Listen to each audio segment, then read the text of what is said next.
20/1. Perkenalkan, nama saya Siti Pamukti dengan NPM 25762060. Perkenalkan, nama saya Regi Amelia dengan NPM 25762039. Saya Reva Sayanesia dengan NPM 25762057. Kami dari kelompok 3 akan menampilkan video nilai dari penerapan Pancasila di era globalisasi. Selamat menonton. Selamat menonton. Jadi teman-teman, di sini saya akan menjelaskan tentang apa sih yang dimaksud dengan globalisasi. Jadi, secara singkatnya, globalisasi itu adalah dunia makin terbuka dan saling terhubung lewat teknologi internet dan media sosial. Ayo, pasti kalian bertanya-tanya kan, kenapa Gen Z paling kerasa dampak globalisasinya? Karena Gen Z lahir saat semuanya itu udah digital, ada HP, wifi, aplikasi, dan info cepet banget. Ciri-cirinya itu semua serba online.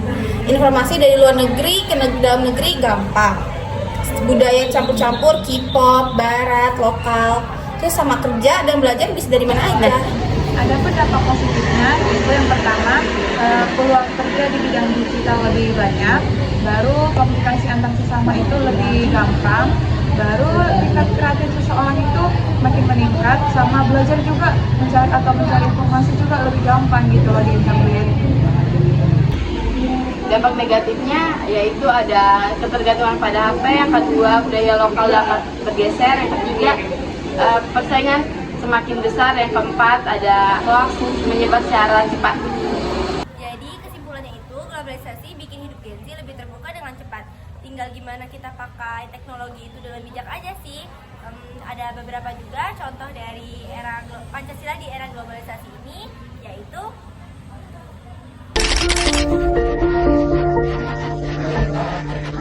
cepatnya perkembangan teknologi dan juga banyaknya platform media sosial membuat nilai Pancasila dikhawatirkan dapat terkikis oleh generasi muda. Saudara, eksistensi Pancasila harus terus dijaga di tengah era globalisasi. Untuk menjaga ideologi Pancasila, Badan Pembinaan Ideologi Pancasila harus diperkuat dengan hadirnya undang-undang. guys, kalian tahu nggak sih Pancasila dimulai generasi sekarang itu mulai luntur tahu? Iya sih, kayak berita-berita yang baru-baru ini, kayak yang ini loh, yang siswa merokok itu, yang nggak terima ditegur itu tuh, tahu nggak sih?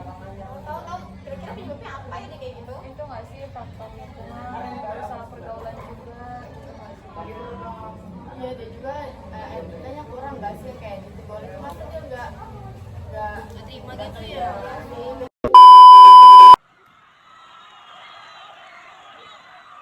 Sebanyak 630 siswa dari 19 kelas SMA Negeri 1 Cimarga melakukan aksi mogok belajar. Terus kemarin juga kan ada berita baru-baru ini, itu mahasiswa Udayana yang lompat bunuh diri. Oh, Timothy lah. Ya tahu dibully. Itu kenapa sih dia kok bisa sampai kayak gitu?